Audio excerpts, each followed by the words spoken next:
Hello students. आज मैं start कर रहा हूँ क्लास 10 मैथमेटिक्स में chapter number 8 introduction to trigonometry. अब ये जो चैप्टर है ट्रिग्नोमेट्री वो किसके लिए यूज़ होता है, मतलब ट्रिग्नोमेट्री जो है वो किस चीज़ के लिए यूज़ होता है। तो मैं आप लोग को बताऊँगा ट्रिग्नोमेट्री जो है ना कि राइट एंगल ट्राइंगल जो होता है उसके मेज़रमेंट्स फाइंड करने के, मतलब राइट एंगल ट्राइंगल हमारा जो है उसमें यहाँ पे हाइपोटेनियस होता है, ये बेस होता है और ये हमारी हाइट मतलब परपेंडिकुलर हम लोग उसको बोल सकते हैं। ठीक है, तो ये चीज़ों का मतलब हमें बेस फाइंड करना हो या फिर हमें परपेंडिकुलर फाइंड करना हो, ये सारी चीज़ों को फाइंड करने में हेल्पफुल होता है हमें। और ये जो वर्ड है ट्रिग्नोमेट्री उसका मतलब क्या होता है? ट्रिग्नोमेट्री वर्ड का मतलब होता है कि ट्राई, मतलब इसको ग्रीक में 3 पार्ट है उसके कि ट्राई, गॉन और मैट्रोन। ट्राई का मतलब 3, गॉन का मतलब साइड्स और मैट्रोन का मतलब मेजरमेंट। ठीक है, मतलब 3 साइड का जो ट्राइंगल है उसका हम लोग मेजरमेंट करेंगे। तो 3 साइड का जो ट्राइंगल है उसको हम लोग कहते हैं राइट एंगल ट्राइंगल। ओके, तो ये हमें पढ़ने के पहले मैं ये चैप्टर के अंदर आपको फंक्शंस के बारे में बताऊंगा कि उसमें थोड़े बहुत फंक्शंस यूज़ होते हैं, वो फंक्शंस आप लोगों को याद रखने होते हैं। ठीक है, मैं पहले बता देता हूँ कौन से फंक्शंस हैं जो आप लोगों को याद रखने हैं। तो सबसे पहले एक आएगा साइन थीटा। क्या आएगा? Sine theta. फिर आएगा कॉस थीटा। फिर आएगा टेन थीटा। ठीक है, sine theta, cos theta, tan theta. फिर आएगा कॉसेक थीटा। फिर आएगा सेक थीटा और फिर आएगा कॉट थीटा। ठीक है, ये 6 फंक्शंस होते हैं। मतलब आप लोग अब बोलोगे सर ये सब क्या है फंक्शंस, मैं अभी आप लोग को समझाता हूँ। ये फंक्शंस को यूज़ करने से हम लोग मेजरमेंट कर सकते हैं ट्राइंगल का। तो ये फंक्शंस क्या होते हैं पहले मैं वो बताऊँगा कि ये जो है ना वो एक फॉर्मूला होती है। मतलब आपको अगर कोई भी पूछे कि साइन थीटा का फॉर्मूला क्या है तो आपको बताना है 1/कॉसेक थीटा। ठीक है, ऐसे ही अगर आपको कॉसेक का कोई पूछे तो आपको बताना है 1/साइन थीटा। ठीक है, मतलब कोई भी पूछे कि साइन थीटा का उल्टा क्या होता है तो कॉसेक थीटा, और कॉसेक थीटा का उल्टा क्या होगा? Sine theta. तो ये हमें पता होना चाहिए। कॉस थीटा क्या होगा, किसका उल्टा हो जाएगा? Cosec theta. तो क्या सेक थीटा का उल्टा हो जाएगा। वैसे ही सेक थीटा का उल्टा अगर हम लोग को कोई पूछे तो हमें बताना है कॉस थीटा। तो आपको ये याद रखना है, साइन के साथ कॉसेक, कॉस के साथ सेक, टेन के साथ अभी वैसे ही सेम कॉट थीटा, और कॉट के साथ हमारा हो गया टेन। मतलब कॉट थीटा अगर कोई पूछे तो 1/10 याद रखना है और टेन पूछे तो 1/कॉट रखना है। तो ये 6 फंक्शंस हो गए। 6 फंक्शंस की हम लोग ने 6 फार्मूला भी आपको याद रह गई क्या? ये 6 फार्मूला होती है। और 2 फार्मूला इसमें और है जो मैं आप लोगों को बताता हूँ कि ये जो हम लोग ने अभी किया तो टेन थीटा इक्वल टू 1/कॉट है, यहाँ पे कॉट इक्वल टू 1/10 है। पर टेन थीटा की और कॉट थीटा की और भी एक एक फार्मूला है, दूसरे सबकी एक एक ही है इसमें, और इसकी और एक भी है जिसका होगा sine theta upon cos theta, और कॉट थीटा का होगा cos theta upon sine theta. ठीक है, तो बस इतनी फार्मूला पहले याद रख लो, इतना आप लोगों को समझ में आना चाहिए। चैप्टर के स्टार्टिंग में इतना पता होगा, फिर धीरे धीरे मैं आप लोगों को आगे बताते जाऊंगा। ओके,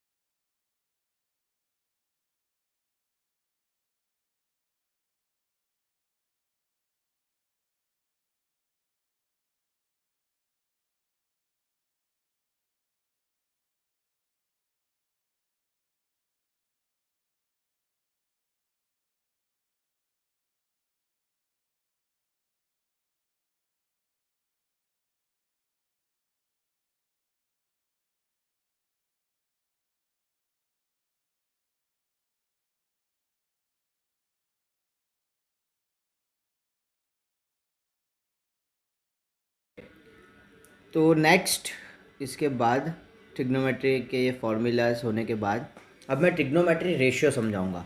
इसके बाद होता है ट्रिग्नोमेट्रिक रेशियो।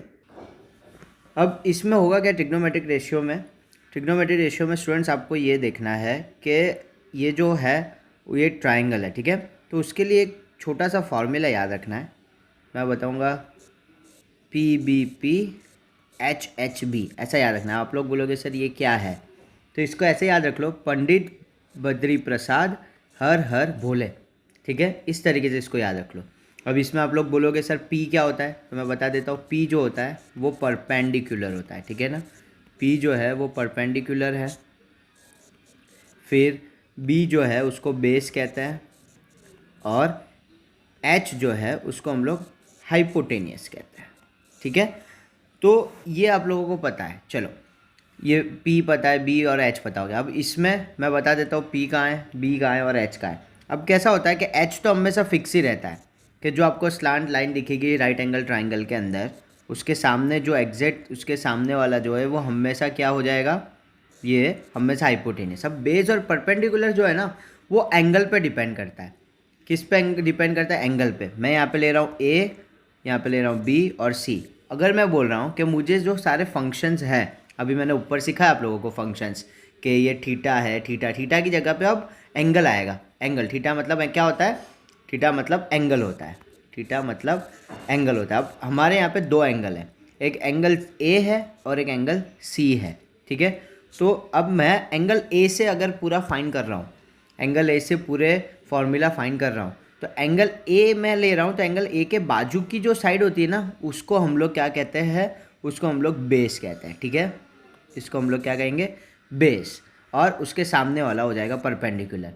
अगर यही चीज़ अगर मैं एंगल C लेता, अगर मैं एंगल C लेता, तो एंगल C लेता तो उसके साथ जो होती है ना वो बेस हो जाती है और उसके सामने वाली परपेंडिकुलर हो जाती है। ठीक है, तो इतना याद रखना है आप लोगों को, कौन सा बेस होता है और कौन सा परपेंडिकुलर होता है, वो एंगल पे डिपेंड करता है। अभी मैं साइन से ले रहा हूँ, तो हम लोग चेक करते हैं कि कैसे होगा। तो एंगल A से मुझे पूरा फाइन करना है, साइन A। ठीक है, ऐसे साइन A का फॉर्मूला क्या होगा। अब मैंने ये याद कराया पंडित बद्री प्रसाद हर हर भोले, तो इसका यूज़ कहाँ होगा सर। इसका यूज़ ऐसा होता है कि इसको है ना आप लोगों को याद रखना है कि पहला क्या है P/H, दूसरा क्या है तो कि B/H, तीसरा क्या है तो कि P/B। इस तरीके से याद रखना है। ये जो पहला होता है ना वो साइन होता है, क्या होता है, साइन। दूसरा जो होता है वो क्या होता है, तो वो कॉस होता है। ठीक है, और तीसरा जो होता है ना वो क्या होता है, तो कि वो टेन होता है। इस तरीके से याद रख लेना है। पहले ये पूरा फॉर्मूला याद रख लेना है, PBP/HHB। उसमें पहला वाला पैर साइन, दूसरा वाला पैर कॉस, तीसरा वाला पैर टेन। ओके, तो साइन एक के साथ मैं लिख देता हूँ यहाँ पे P/H। ठीक है, ये मैंने लिख दिया P/H।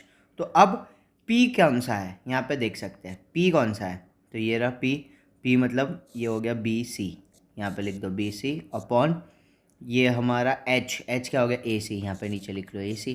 मतलब अब हमें साइन A का फॉर्मूला मिल गया, BC/AC। हमें अगर BC पता है, AC पता है, तो हम लोग साइन A ऑटोमेटिकली फाइंड कर सकते हैं।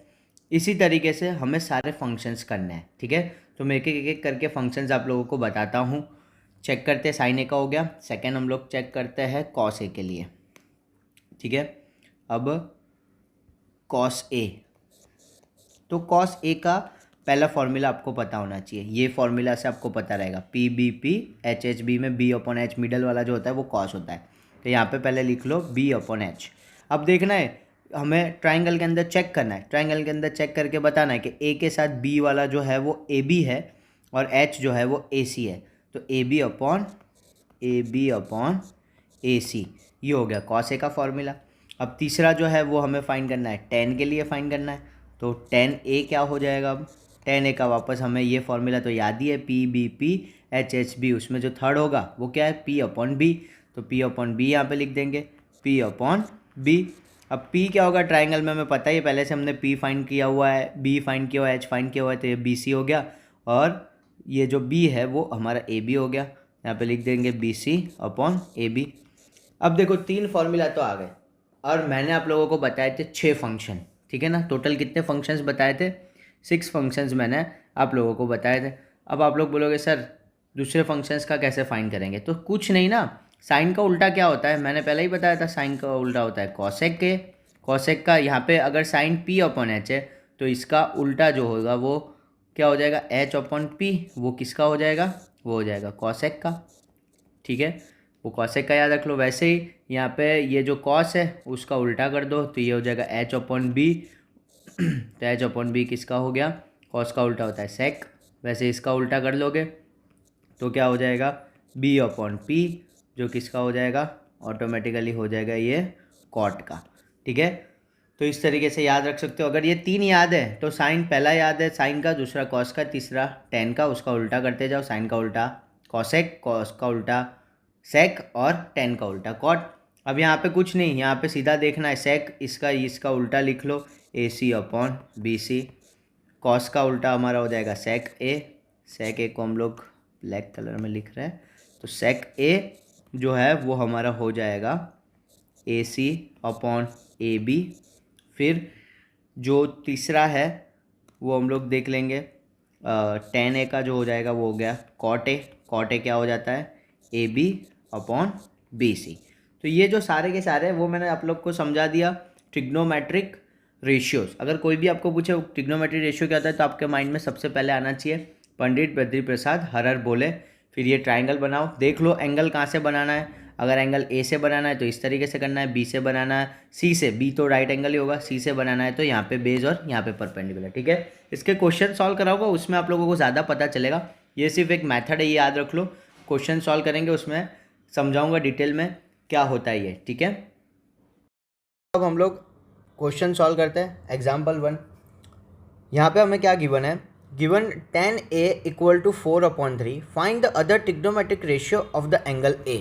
ठीक है, तो मैंने अभी आप लोगों को समझाया कि अगर हमें ट्रिग्नोमेट्रिक रेशियोज फाइंड करना है, ट्रिग्नोमेट्रिक रेशियोज, तो उसके लिए एक फॉर्मूला याद रखनी है। बहुत ईजी फॉर्मूला थी, वो फॉर्मूला थी क्या थी, पंडित बद्री प्रसाद हर हर भोले। ठीक है, ये फॉर्मूला अगर याद हो गई तो हम लोग इसको ईजीली हम लोग ट्रिग्नोमेट्रिक रेशियो फाइंड कर सकते हैं।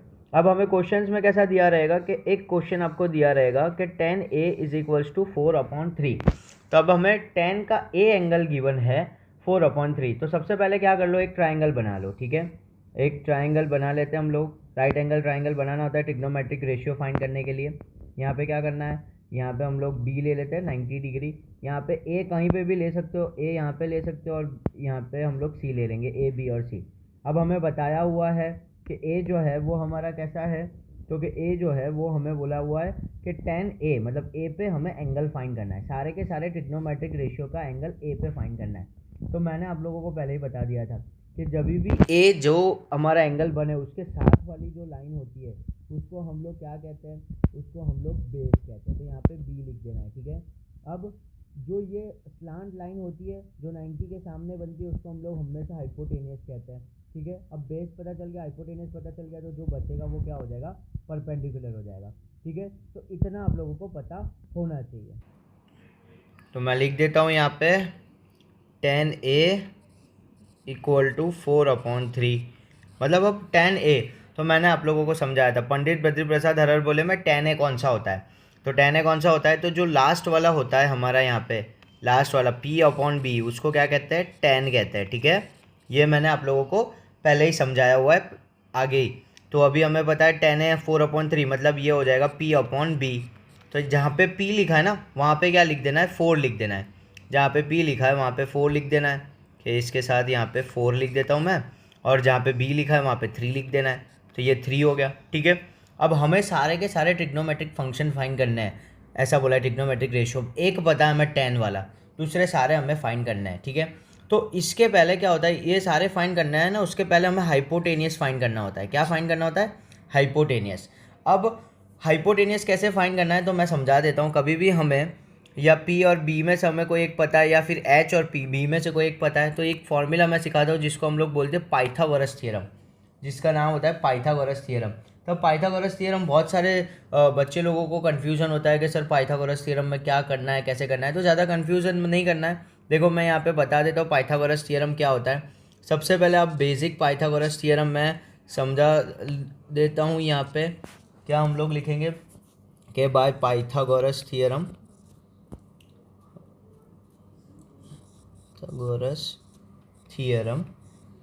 ठीक है, पाइथागोरस थ्योरम से। अब मैं बताता हूँ, कभी भी पाइथागोरस थ्योरम आपको फाइंड करना है, मतलब H फाइंड करना होगा या फिर P और B किसी में से। अगर H फाइंड करना है तो हमेशा क्या कर लो, H जो भी फाइंड करना हो तो h² मतलब स्क्वायर के फॉर्म में लिखा होता है पाइथागोरस, तो h² equals to B² plus P² करना होता है। ठीक है, हमेशा ये फिक्स होगा। अगर एच स्क्वायर फाइंड करना है तो इस तरीके से करना है। अगर आपको पी या बी में से कोई फाइंड करना है तो क्या कर देना है, तो बी स्क्वायर अगर फाइंड करना है तो हमेशा एच स्क्वायर में से जो बचा है उसको माइनस कर लो, और या फिर पी स्क्वायर फाइंड करना है तो एच स्क्वायर में से जो बचा है उसको माइनस कर लो। ठीक है, तो ये पाइथागोरस थ्योरम अप्लाई करना होता है।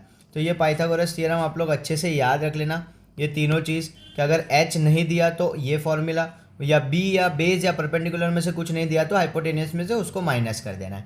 ठीक है, तो मैं पहले एच फाइंड कर लूँगा। यहाँ पे मुझे बी और पी दोनों ही मेरे पास है, तो कैसे फाइंड करते हैं यहाँ पे मैं बताता हूँ।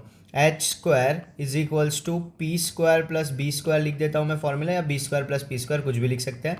पी हम मुझे क्या दिया, परपेंडिकुलर की इज गिवन 4 का square, base is also given 3 का स्क्वायर। तो यहाँ पे एच का जो स्क्वायर है उसका आंसर मेरा आ जाएगा H square is equals to 4 का स्क्वायर 16 होता है, 3 का स्क्वायर 9 होता है, तो H square is equals to 16 plus 9 जो होता है वो 25 होता है। अब सबको पता ही होगा कि H square is equals to 25 है, तो ये जो स्क्वायर इस साइड जाएगा ना, तो हमेशा स्क्वायर इस साइड जाता है ना तो वो रूट हो जाता है। ठीक है, ये पता है, ये पहले ही आ चुका है। नहीं पता तो यहाँ पे मैंने बता दिया, याद रखना। तो एच इक्वल्स टू रूट 25 और 25 का जो स्क्वायर रूट है वो 5 होता है। तो अब हमें पता चल गई एच की वैल्यू यहाँ पे, तो एच की वैल्यू मैं यहाँ पे क्या रख दूंगा 5। अब मुझे तीनों ही वैल्यू मुझे पता चल गई, मुझे पी बी और एच। जैसे ही तीनों वैल्यू पता चल जाता है हमें एक ही फॉर्मूला यूज़ करते जाना है और फटाफट से सारे ट्रिग्नोमेट्रिक रेशियो निकालते जाने। पंडित बद्री प्रसाद हर हर बोले। तो चलो अब हम लोग निकालते जाते हैं, यहाँ पे हम लोगों को पता चल जाएगा। तो यहाँ पे पहले लिख देता हूँ P B P, H H B. यहाँ पे पहले मैं सारे के सारे एंगल लिख दूंगा। एंगल ए से फाइंड करना है, ए साइन ए, साइन ए का फॉर्मूला होता है पी अपॉन एच। फिर कॉस ए का फॉर्मूला क्या होता है, सेकेंड वाला बी अपॉन एच, और तीसरा होता है टेन ए जिसका हमें ऑलरेडी पता है पी अपॉन बी। ठीक है, अब तीन पता चलेंगे तो उसके उल्टे तो हमें पता चलने ही वाले हैं। क्यों, क्योंकि अब मुझे पता है कि साइन का जो उल्टा होता है वो क्या होता है, कॉसेक ए होता है। कॉस का उल्टा जो होता है वो सेक ए होता है, और टेन का उल्टा जो होता है वो कॉट ए होता है। ठीक है, मतलब हमें सिर्फ तीन फॉर्मूला लिखना है, दूसरे तीन तो ऑटोमेटिकली मिलने ही वाले हैं। तो पी अपॉन एच क्या होगा, यहाँ पे चेक करेंगे। पी क्या है हमारा, पी 4 है, एच 5 है, तो यहाँ पे लिख दो 4 अपॉन 5। ठीक है, इसका डायरेक्ट आंसर लिख दो 5 अपॉन 4। बी अपॉन एच लिखना है, तो ये बी बेस हमारा 3 है, यहाँ पे हम लोग देख सकते हैं बेस 3 है, तो यहाँ पे हम लोग लिख देंगे 3 अपॉन 5। तो यहाँ पे आ जाएगा ऑटोमेटिकली 5 अपॉन 3। और 10 तो हमें क्वेश्चन में गिवन ही है, 10 कौन सा गिवन है क्वेश्चन में, 4 अपॉन 3। यहाँ पे लिख दो 4 अपॉन 3, और इसका उल्टा क्या हो जाएगा 3 अपॉन 4। ठीक है, तो इस तरीके से हम लोग सारे के सारे ट्रिग्नोमेट्रिक रेशियोज एंगल ए पे मैंने सारे फाइंड कर लिए। ठीक है, इस तरीके से हमें रेशियोज फाइंड करने होते हैं। ओके, तो आप लोगों को होमवर्क में मैं इस तरह का ही एक क्वेश्चन देता हूँ जो आप लोग खुद से ट्राई करो और मुझे आप लोग सेंड करना इसको। ठीक है, होमवर्क में मैं आप लोगों को इसी टाइप का एक क्वेश्चन देता हूँ आप लोगों को खुद से सॉल्व करने के लिए। ठीक है, तो ये क्वेश्चन है कि हमें क्वेश्चन में ऐसा गिवन है, साइन ए 3 अपॉन 4 ऐसा गिवन है। ठीक है, साइन है, तो हमें फाइंड करना है, कैलकुलेट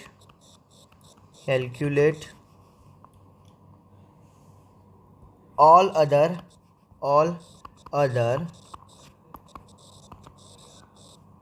ट्रिग्नोमेट्रिक रेशियोज। ठीक है, तो आप लोग ये सब लोग फाइंड करो और इसका जो आंसर है वो मैं आपको सेंड करूँगा। मुझे ये नंबर पे आप लोग सेंड कर सकते हो। आपको चेक करवाना है अगर कि आप लोग का ये जो सॉल्व किया है वो करेक्ट है या नहीं, तो ये नंबर पे मुझे सेंड करना, मैं आपको आंसर दूंगा ये करेक्ट है। ठीक है, थैंक यू।